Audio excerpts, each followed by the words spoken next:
As the world comes to grips with life under this deadly new virus, authorities have urged us to change our habits and adopt a new way of life. This you already know, but what might surprise you is that your new lifestyle is an Islamic one.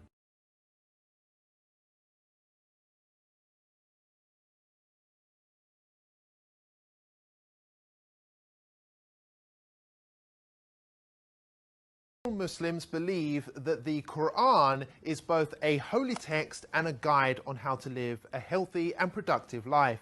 Nearly all of Muslims' daily activities, whether that be praying, fasting, or the clothes they wear, have been recommended in the Quran or by the Holy Prophet Muhammad. And for years, many of these practices have been ridiculed by non-Muslims who accuse them of being backwards, weird, or straight up offensive. But now, whether you like it or not, we all have to behave like a Muslim. For starters, pubs, clubs and casinos have all been closed.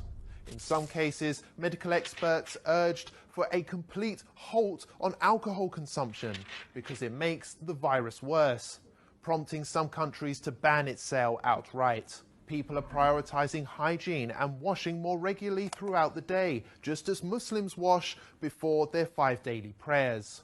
It's even become socially acceptable not to shake hands, a typical Muslim practice between men and women, which was often branded insulting in Western culture.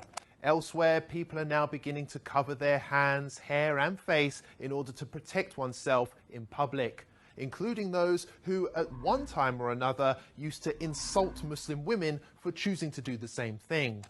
Well, it's this way. You know, you can use a scarf. A scarf is, everybody, a lot of people have scarves, and you can use a scarf. Scarf would be very good. And my feeling is if people want to do it, there's certainly no harm to it. I would say do it, but use a scarf if you want.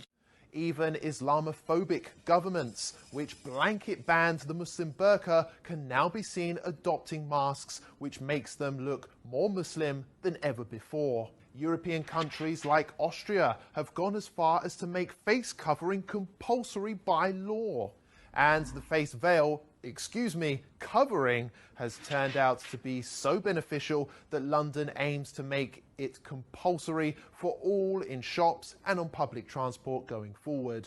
And there's more. On the economic front, interest rates have been slashed to near 0% in some cases, which is exactly what Islam teaches. Muslim families also self-isolated naturally for prayers and fasting during Ramadan for an entire month, while non-Muslims massed on British beaches.